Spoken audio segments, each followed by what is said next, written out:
Welcome back to another episode of Bossy, Brilliant, and Badass. I'm Lisa Lindsay, here with my emotional co-host, Liz Green. I'm so sorry. I knew I was gonna say that, and I was like, no, don't say that. No, I like it because obviously with your adjectives, it gives like a little bit of a clue and hint into what we're going to be talking about in the episode. So I love that.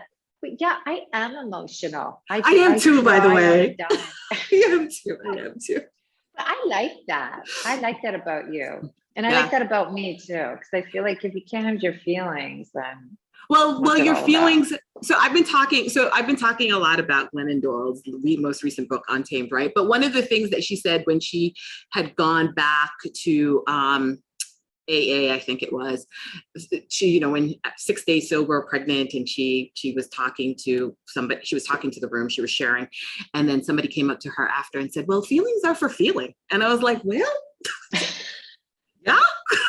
Yeah. Feelings are for feeling, yeah. And if you can't feel your feelings, then they're going somewhere. I mean, something's happening, and you can keep them inside. Yeah, if they're not coming out.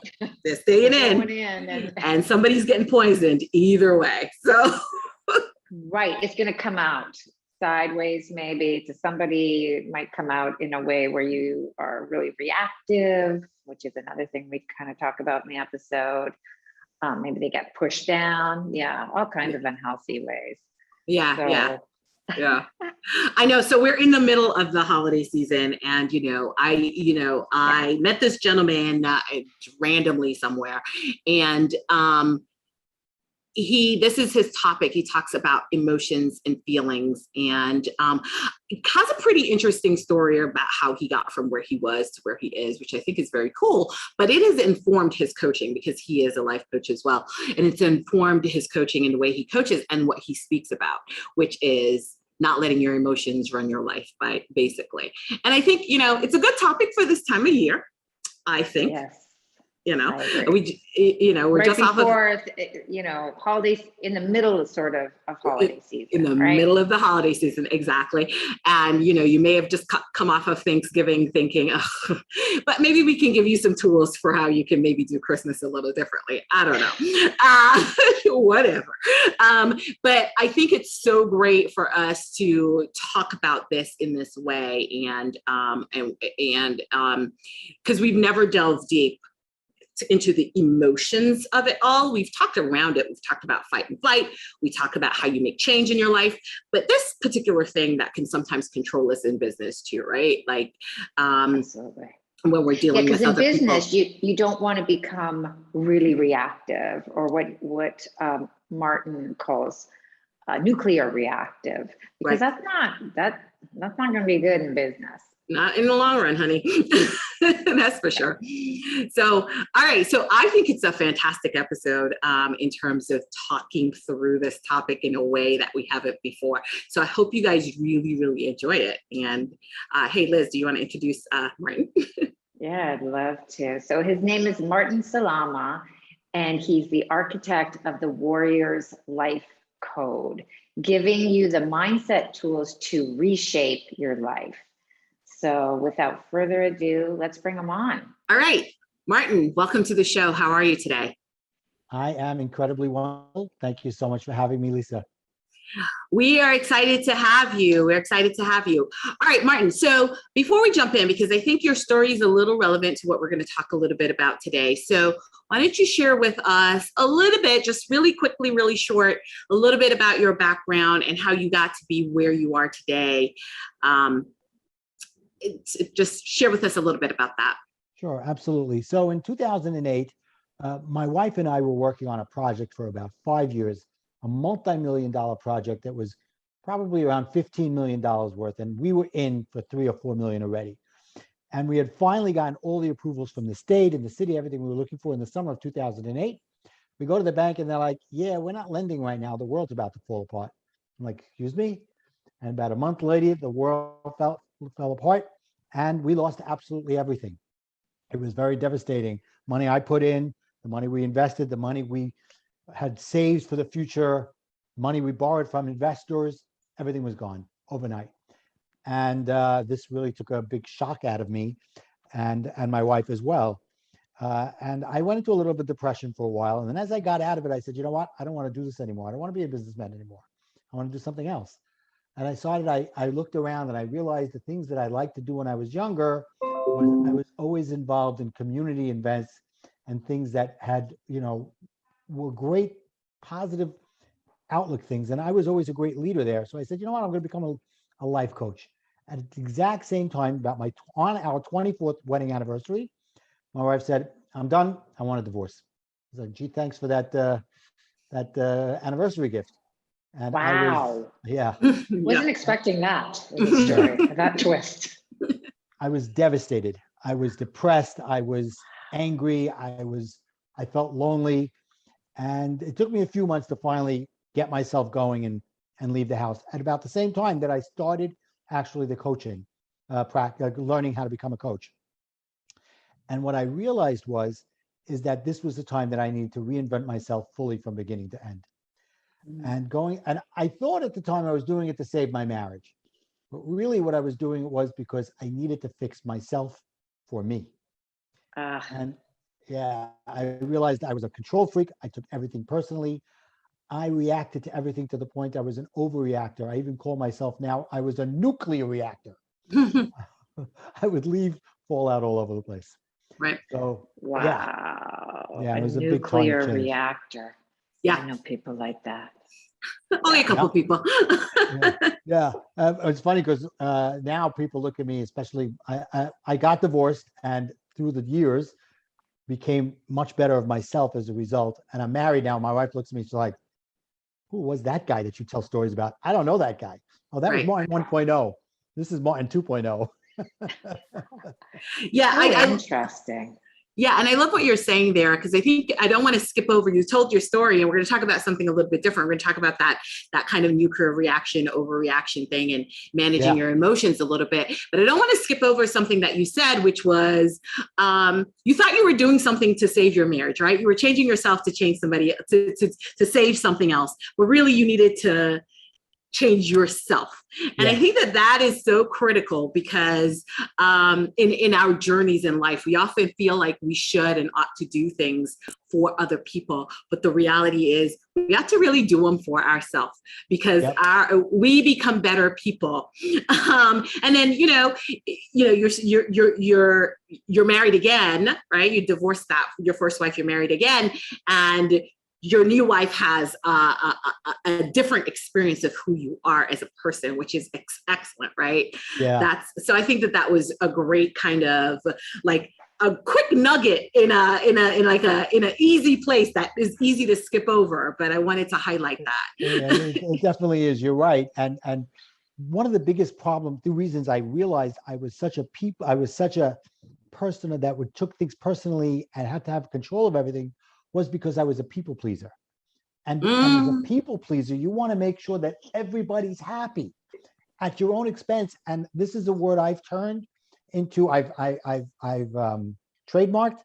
I rationalize. And what rationalize really is, 2 words: rational lies.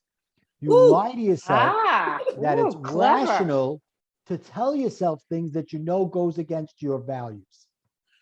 Martin, okay, I'm going to pause you right there because this is a place that I have been quietly ranting on lately. And I say it and people kind of look at me like I'm crazy, which is I think people pleasers are selfish, but I have just been like, I think people pleasers are selfish. I haven't figured out how to quite say it right just yet, but people pleasers really are focused on themselves and really find ways to tell themselves it is okay for me to do this thing to please everybody else because, whatever. I'm going to call it rational lies because you gave me new language, but thank you for that. All right. Wait till you get the bill. Wait till you get the bill for my trademarking of it, but that's okay. Rational lies. Rational lies. And that's really the truth. And it's true. What you said about selfishness, it's just their way of, they think they're pleasing everybody else, but I realized I was pleasing no one. And at the very least, not even myself. Yes. And I was in a codependent relationship as a result of that. Yes, I mean, you're getting So the it snaps sounds from like me. you did get you went from, so your first wife, you went into inside because you felt like you really wanted to save your marriage. But actually what ended up happening is you ended up saving yourself in a lot of ways, right? Yes. And so just kind of hearing you speak and the language you're using, it's, it's pretty evident that you have done that work on yourself around that codependence, people pleasing, and that type of thing. I mean, Yes. I have myself been a people pleasing person my whole life until I got into therapy myself. And you guys are right. It's, what we get back, we do it so we get something back, right? It's like, I want for people to like me so that they're holding up that mirror so I can really see, okay, they like me. So that means I must be then kind of okay, right? And Right. so it's kind of Right. like that strategy that we use, or maybe that we've learned from our parents along the way. It's so true. And you made me think of something I haven't thought in a long time. I always needed the recognition. Being a Ooh. people pleaser was, okay, I'm doing this for you. Can you see me here? Can you say thank you? Can you say, oh, exalted Martin, you are the best? Yes, and that's how I see it too. I mean, I happen to be dealing with a people pleaser right now, which is why I've gotten to that place of like, what do I say to this person to be able to sort, because you kind of can't really knock them in the head until they're ready to be They knocked gotta into knock the head. themselves in the head. Yeah, exactly. So it's People pleaser fascinating. doesn't want to hear that they're a people pleaser. Yeah. I know, Yeah. but for me, that goes back to when I was a child. I was 10 years old, and I was walking home from school with one of my four older sisters. And there was a school bus stopped in front of our house, and this was the most tragic time in my life. All of a sudden, I see my mother running out of the house with my 5-year-old brother Michael in her arms, run into the car and drive away. The school driver standing in front of my house, the bus driver, crying. I'm like, we don't know what's going on. We realized that my brother dropped something in front of the bus, drove and hit my brother. The bus driver drove and hit my brother because he didn't see him. He dropped.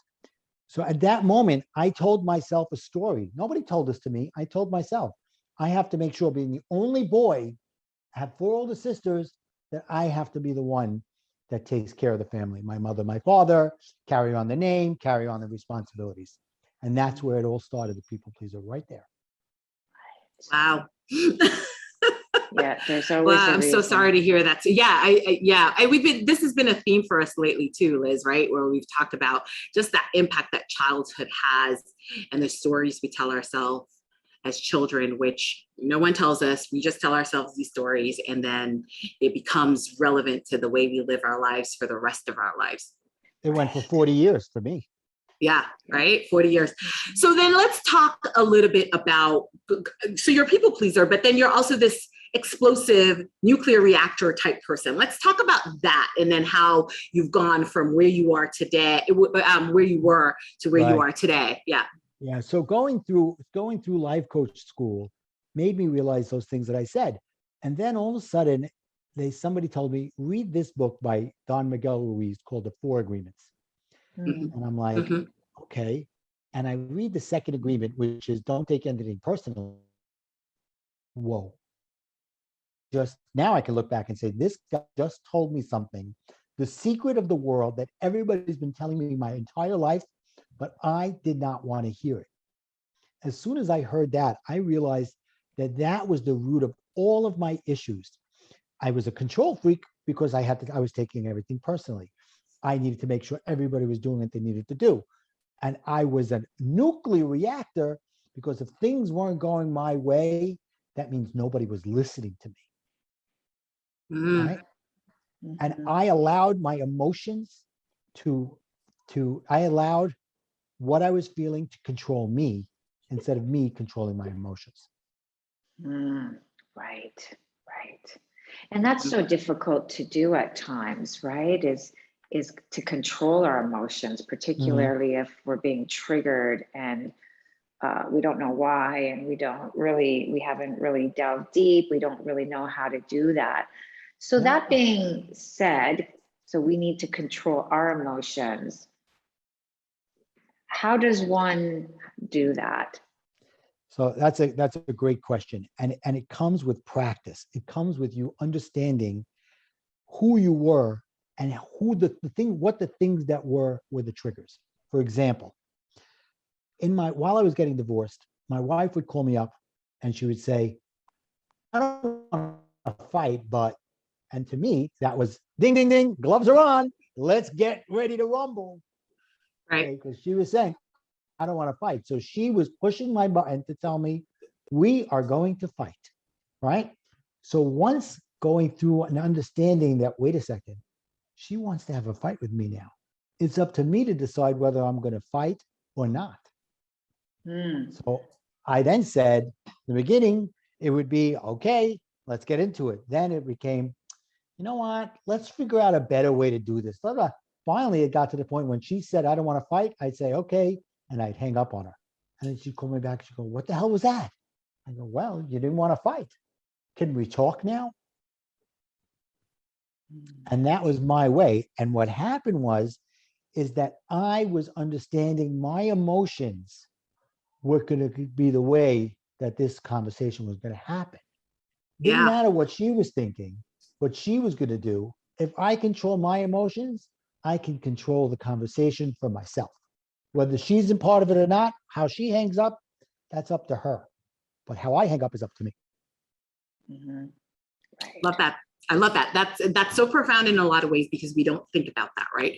We don't ever think about how another person will react to what we are doing, thinking, and saying, right? So a person comes at us in a certain way, and our instinct is to sort of react in a certain way or hit back or whatever it is because of whatever's driving underneath. And that's something that I actually want to ask you about is like, what's driving us underneath that causes us to react? And how do we go about that process of recognizing those drivers, right? Because I think that that's the big thing. Like it's recognizing the driver, right? Exactly. I mean, you So talked about recognizing the other person's the thing that they're saying to trigger you, right? And I think that that's one aspect. I totally agree with that. But then it's recognizing the driver that the other person has, the thing underneath that's going to push you to explode. Exactly. So something I learned in coaching school. What you hear me say is about you. So I'm having a bad day, okay? And I come home and I see you, Liz, and I go, I can't believe I just did this, that, the other thing that you did. And she didn't know, Liz didn't know I had a bad day. Right. But she's already taking it personally. So if Liz now says, or you, Lisa, say to yourself, you know, Martin's having a bad day. Something happened to Martin today. It's not about me and him. It's about him. And him needing to get his shit straight. Excuse my language. Got to get his stuff straight. It's all right. We cuss sometimes here. Sometimes, not all the time. Usually, but they just came out there. So for me, that was the starting point. So I said, okay, so what she's saying to me is about what's going on in her life. Right. And what I'm hearing is what's going on in my life. So if she's saying the world is flat and I am going to tell her, no, the world is round and we're going to fight until one of us is dead. Right. Right. Metaphorically, of course, but so in some cases it's happened that it's been actual. So, you know, whatever. God forbid. But you know, let's be real here. Right. So when I went through coaching school, I immediately became a divorce recovery coach. Right. Okay? Because I understood the emotional pains that you go through, whether you ask for the divorce or whether you're asking for it. And I enjoyed that. I loved helping people. And as I started to grow, I realized there's something missing here in my own life. I didn't like myself enough.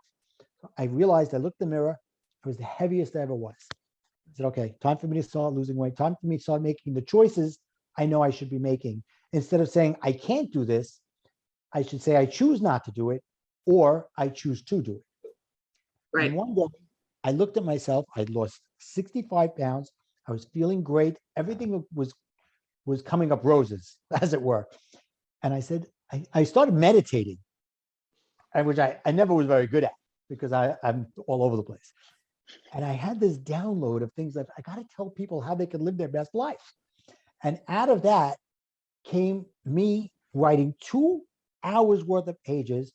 And I came up with the acronym LIFE for Live Incredibly Full Every Day, which is the Warrior's Life Code, which is what I call myself now, the architect of the Warrior's Life Code, because I wanted to show people how to live incredibly full every day. And I'm like, okay, but now, because I love wordplay, because people will remember life, live incredibly full. And I was like, okay, great. Now, how can I take these things? How am I going to show people how they need to change other than just to tell them, oh, you have to have a positive mindset, which is the beginning of it. It starts with certain things. So I took the name word life and I built something I call build your emotional strength. The simple steps, 4 simple steps that you could use now to keep your emotions or your feelings from ruling your actions. Because that's what was happening. In the past, I was letting my feelings rule what was going to happen. So imagine if I could realize as I'm in that moment that I could change it. That could be the change right there. Mm-hmm. Yeah, and knowing that that is possible, because a lot of people don't know that's possible, particularly if their feelings are running the show, running their life, right? They feel like they don't have any control or power over their emotions. So just knowing that that's possible, I think is huge for people that don't know that. Yes. Yeah, So I love that that's what point, it is. Liz. I love that point about knowing that it's possible, because I think that that's where a lot of us get stuck sometimes, right? Where we just think that this is the way it's always going to be. This is who I'm always going to be, and there's no ability to change or improve or whatever it is that you're looking for in that moment. I love that point. Right. And that goes back to our childhood as well. The things we were told by our parents and by our teachers and by the people around us, this is who you are. And Yes. like, okay, for me, it was I'm lazy and immature. So I was always okay. I guess I'll live up to what they want me to be. I'll be lazy and immature. Instead of me saying, no, I'm not lazy. I'm not immature. I am who I want to be. Right. That comes with you saying the social norms don't necessarily have to be what everybody says it is. Right. Yeah. So you mentioned there the 4 steps. I'm assuming we've covered a couple of them in like our disjointed kind of way so far, but that's all right. Why don't we just run through them the way that you have them? Absolutely. And then we can kind of have more disjointed conversation. Why not? So I took the word life again and I said, let me figure out a way to make it work. Right. So the first thing is when you're starting to get that emotion, listen to your inner voice. And acknowledge those feelings. Don't poo-poo them. Don't do what everybody says is hide your emotions, or worse, freak out about them, or have the, go to either side of the spectrum. Listen to them, acknowledge, oh, I'm really angry right now. Okay, anger is an emotion. Then it's identify those feelings. How? Because there's many different types of anger. They could be I'm pissed, or I'm ready to explode. I'm rageful, frustrated. Because I think a lot of people use angry to describe this range. Let's use angry. It's this range. And it's really like, I'm not angry, right? I'm not ready to bust somebody in the head. I'm just frustrated. I'm tight, and recognizing. And I think that that's it. I think sometimes finding language. And I want to pause before we go to the other 2 is, do you have something that exists somewhere that identify? Oh, I guess the answer is yes.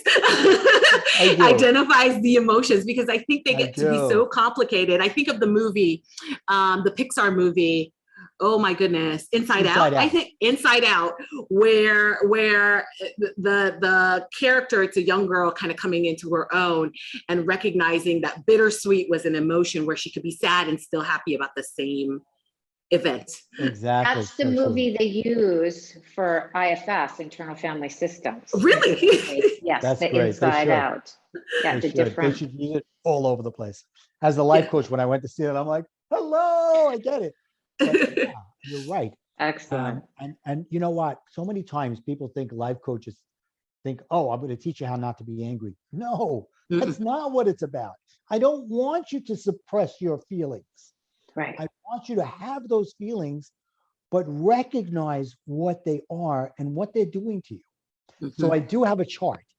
And the chart has across the top the main emotions: happy, anger. It goes, I don't have it in front of me, so I'm going off the top of my head. And then underneath it, it has under angry, 3 categories: strong, medium, and light feelings. Right. The kind of feelings you're having about that emotion at that moment.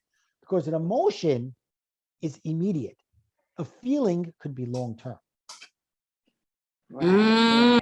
That's interesting. So let's do that. Let's delve there a little bit, because you're differentiating emotion and feeling, and you're saying emotion is short term, feeling could be long term. Right. Tell me more. Typical life coach statements. But Okay. I've heard that emotions simply is feelings in motion. Awesome. Ooh, interesting. Yes. Yes, that's very good. You did. That was very, very good, Liz. That's probably better than anything I can come up with, what you said right there. But so that's. I learned it from a therapist. Well, it Emotions worked. are just feelings in motion. It worked. So I'll give you an idea. Let me see if I can, just as a so across the top you have happiness, caring, depression, inadequateness, fear, just as a couple of one, confusion, hurt, anger, loneliness, remorse. These are emotions, okay? And what happens is somebody hits you with something. You feel that emotion. That's the immediate part of it. Then the lingering is the feeling. What comes as a result of that emotion is the feeling. It's almost like a cause and effect. The emotion is the cause and the feeling is the effect. Interesting. Interesting. Yeah. Yeah. I'm going to have to ponder that a little bit more. Yeah. And Okay. so, and I know we're going to go through them, but now what about the fight or flight, that intense bam, when it's not really the big elephant or dragon running after us? It might just be,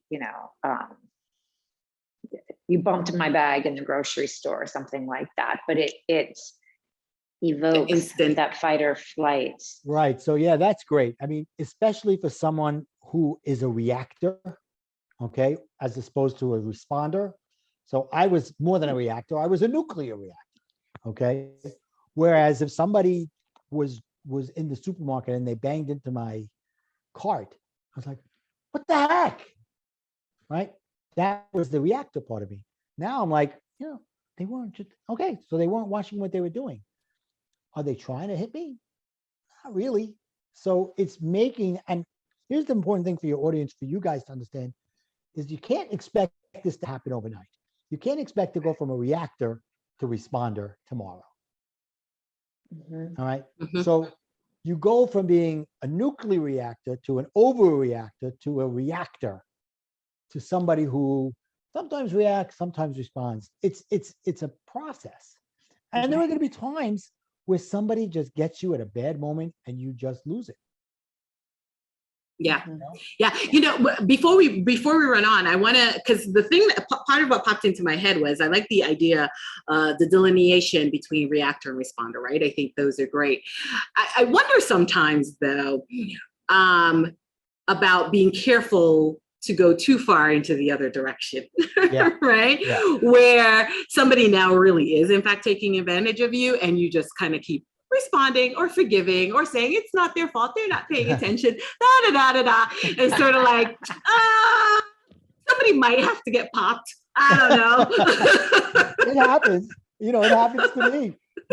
My wife laughs because she doesn't really laugh when we're in the car, because in the car, it seems my reactor always comes out. I'm like, who are you in the car? Why are you like this in the car and nowhere else? Right. It feels maybe safer there because we can let it out to other drivers who don't see us, or not the people that really you deserve cut me off. Right. It could be, but yeah, you're right. There are going to be times where if you've gone from one end of the spectrum to the other, that you have to find the equilibrium in the middle. Okay, and say, well, what am I supposed to do in this motion now? And that's where these 4 steps come into play, because the next step is find out why. Question your feelings, right? Why am I feeling this at this moment? and really cross-examine yourself. Is it helping me or is it hurting me to feel this feeling? Right. So that's the F, L-I-F, listen to your voice, identify your feelings. And then exactly what you're saying, Lisa, figure out, why am I doing this? Why am I reacting? And should I be reacting this way? Because there are going to be times where you're going to go, I'm angry and it's helping me to be angry. And it's okay. Because then comes the number 4, engage and change and take action. So you can engage and change and take action by, wrapping up your hand into a fist and beating somebody up. Mhm. Or you can say, there's got to be a better way to do this. Right. I mean, that's action that ends you in jail, maybe, but right, exactly. The old me might have. Thank God, I never touched my wife. I was never physical. I was looking back. There were times I was verbally abusive because I would lecture and lecture and lecture, and she would just sit there quietly. And you know what? Looking back now, I don't blame her for divorcing me. I was a tough guy to live with, right? But that was me. That was my way of reacting. When she stopped listening, I would just boom, boom, boom, go for an hour straight without taking a breath. So I was abusive in that way, in that I didn't allow her to have her feelings because my feelings were not met yet. Right. Wow. I've never heard it said quite like that before. That's great. Thank you. Thank you. Actually, it just came to me this way. I've thought of it in other ways, but putting it in that way just now, it's really the truth. It's because that's what a control freak wants. He wants to know that everybody has heard every word he said, and that they agree with him. Even if they don't, he doesn't care. As long as he thinks they agree with him, that's all that matters. I'm glad you're calling control freaks he's, because they should be he's. There are no she's control freaks. No. I know a couple of she's. None whatsoever. Yeah, it's interesting. I'm not getting you. Let you get away with that one, Lisa. Yeah, because it's like this story is like, it's not okay or I'm not okay if people don't agree with me. Right. On some level. Right. Yeah, that's where the control comes in. The taking things personally, the people pleasing is, oh wait, I do want to please you, but I do underline, like you said before, Liz, there is an underlying reason why I'm doing that. Is because I want you to recognize the things I'm doing to please you. Yeah. It reminds me of, I am thinking of a very specific instance that happened in the last couple of weeks where I had a reaction to something that I was told, right? And it took, so this was a Friday, I was told the thing and I had a reaction to the thing. And then over the course of the weekend, I sort of engaged, maybe not in those exact ways, but I was like, okay, what's going on? Why did you react that way? What was happening? What's happening? And realized that again, Liz, it came back to fight or flight, right?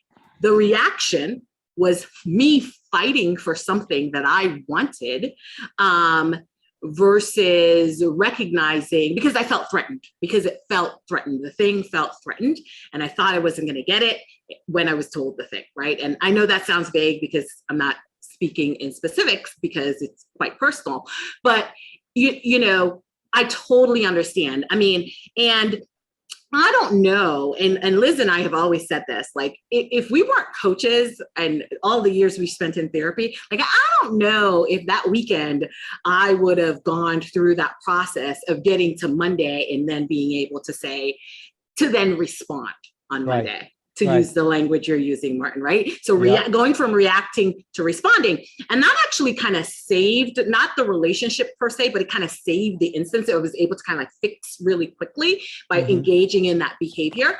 But, I think the hard part is to not react. I think that is the hardest part. So what tips or what do you do? What do you say to people who come to you and you're working with them in this way?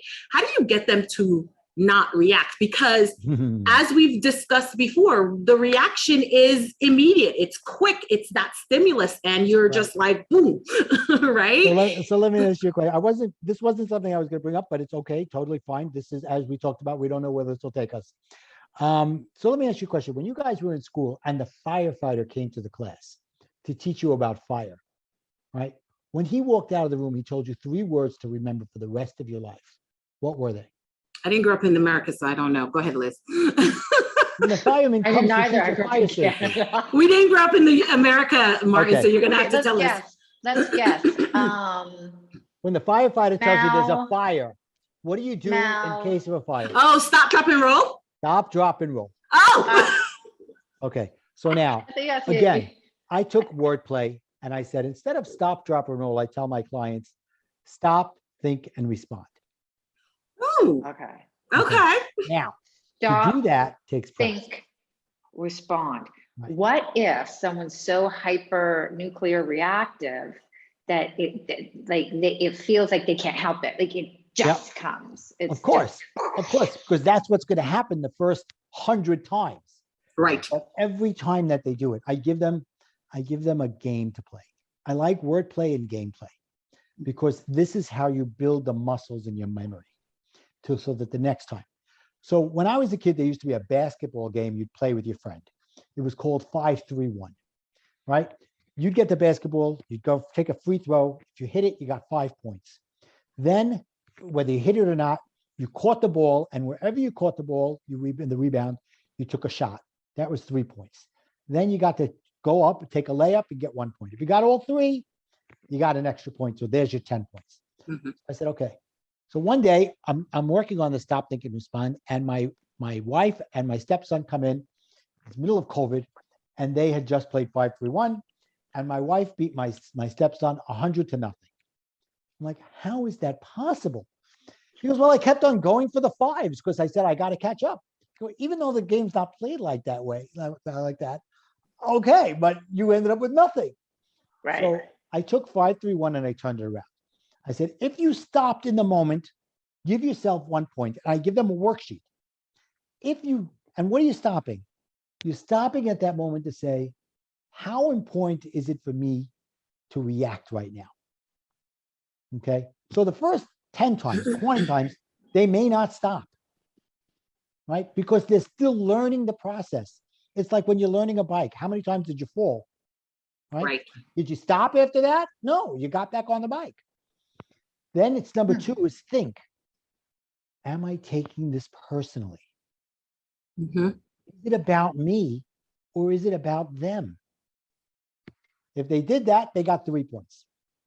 And then if they responded instead of reacted, they got 5 points. So then I said, you know what?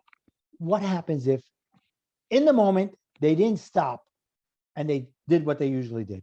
But the next day, they thought about what happened the day before. And they said, oh my God, I can't believe I did that. And they take out the sheet. They go, this is what the story was. This is what happened. Now I'm stopping and I'm thinking about it. And I'm thinking, what am I going to do? What did I do? And what can I do better next time? Yeah. So now give yourself 1 point, give yourself 3 points because you're thinking about it. And then if you go back to the person that you reacted to and give them an apology with nothing expected in return, give yourself a 5 points. Nice. Right? Now, what are you doing? You're building your muscle memory for the next time something happens. If you don't do it well, go back and write it down. Yeah. If you did it well, write down what you did. Writing it down, memorize it, going over it, taking that free throw shot over and over and over again. Eventually, you start hitting them 90% of the time. Now, are you going to be perfect at this? Never. Nobody's ever going to be perfect. Right. But if you could be 8 out of 10, 9 out of 10 instead of 1 out of 10, you're ahead of the game. Right. And you keep making progress in that way every time you continue. Because again, like I said before, excuse me, like I said before, I don't know that 5 years ago, I would have been able to have that weekend of reflection and going, oh, that was a bad reaction. We got to fix this. Right. What's going on? Okay, I'm threatened. Okay, I need to go explain this, right? So that's excellent. And I think, Liz and I talk about conflict a lot when we are speaking to others. And I think, this is just a great sort of concept to sort of add, because it shades it a little bit to thinking about what the emotions are and what they're doing and why they're happening. Yeah. That's another element of managing through your conflicts, like what's going on and why is it happening and how am I going to actually respond to this versus am I going to react to this? That's excellent. Right. And that's excellent. That's my favorite part of that strategy is that second part of self-reflection and taking your note and your workbook or what have you, and just writing down, okay, well, this is what was going on for me. This is why I reacted. And just, really taking a good look inside so that, you can connect the dots better too next time. Okay, so this is what happens for me. This is the story I tell myself. And it's just kind of being the detective of your own life in that way. Yeah, exactly. Perfect way to put it. It's detective. It's self-study. You're going back over yourself and saying, but it all starts with you saying, I recognize that I need to change something in my life. mm-hmm. If you don't recognize it, then it doesn't matter. They could have all the lights on in the entire stadium. It's still pitch black for you. Yeah, I love that. These are great analogies, Martin. Excellent. Yeah. Thank you. So really, so then you take the life that I told you, listen to your inner feelings, identify your inner voice, listen to your feelings, find out why, engage and change.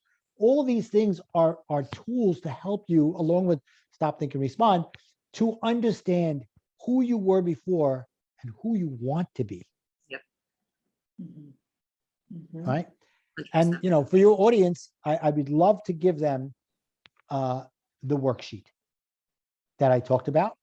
As a matter of fact, if they want, I could even give them a full webinar I did on the subject of build your emotional strength. Mm-hmm. Okay. Excellent. Where they can listen to it, they can download it. In the webinar, I say, oh, you'll have this at the end, but they'll have it right there where they could follow along, pull out the papers and go through the whole process. And then even still, if they want, I'll be more than happy afterwards. If they have questions, they could click on a link and set up a 30-minute conversation with me. Right. That's great. Thank you. Yeah, our listeners will, I think, really enjoy that. So, all right. So now I love this. Visualize, who do you want to be from here on out? Can you say a little bit more about that? Yeah. It's once you recognize, and for me, when was the time that I realized I needed to change? It was at one of the lowest points in my life. I'd lost all my money. I've lost everything of possession, and I lost my wife. I didn't want to get divorced. I did not want to get divorced. And the reason I didn't want to get divorced was about me again. It was about me thinking no one was going to ever love me. I had no self-esteem, no self-worth, and afraid that no one was going to ever love me because I didn't realize at the time I didn't even love myself. How could anybody love me? So the time of you saying, I want to be somebody different is at that moment of when you're looking at yourself. And look, they talk about it in drugs. They talk about it in alcohol. Is until you hit rock bottom, you don't realize how bad things are. Right. Okay? So it could be the same thing here, maybe not, God forbid, to that level, but until something really bad happens to you, the moment of self-reflection comes when things are not going well. Because when things are going well, you're rationalizing. When things aren't good, it's because at that moment, well, who am I to complain? I'm living a great life. Even though I'm not happy, I'm living a great life. So you rationalize it away. Again, they're rationalized. But when thing is bad, okay, what am I going to do to be better? And it's not, look, I could have easily said when I got divorced, it was all her fault. That's why second marriages and third marriages are higher percentages of divorce, is because they're thinking that it was the ex that was the problem. I didn't know that. No, I didn't know there was a higher rate, but I'm like, now that you actually make that connection for me, Martin, I'm like, yes, that makes sense. Okay. Because Second if you haven't marriages changed are yourself, 67% we're likely to fail. Yeah. divorce. Third, 74%. Crazy. What if Because it actually was people the are other blaming person, though? everybody else. Did you do the work on yourself? Did you say, wait a minute, 3 times is not a charm? Why is it not a charm? I wonder if fourth marriages go down. You know what? Never mind. Let's. That's 98%. Come on. Oh my goodness, Martin, thank That's you great. so much. This has been so great. So as we wrap here, we Yeah. get to the end of our chat here with you. What is the one big takeaway that you want our audience to have out of everything you've said today? You said a lot of great stuff, but what's the Thank one you. thing you want them to hear? You are in control of your own emotions. And it's about you taking control of them before they take control of you. Beautiful. Yeah, well said. Excellent. Well said. Right. All right. So, Martin, where can people find you? So they can find me at thewarriorslifecode.com, Martin at thewarriorslifecode.com, or I'll give you the link that you can put into the chat, which is right now it's tinyurl.com W2W podcast gift, which Okay. I'll give you that link so that they can have the gift from this podcast. All right, great. That'll be in our show notes. All right. Perfect. All right. So again, thank you so much for being with us, Martin. Thank you for being our badass of the week. Thank you. I've never been called a badass before, but I'll take it. Today you have. Thank you so Thank you. much.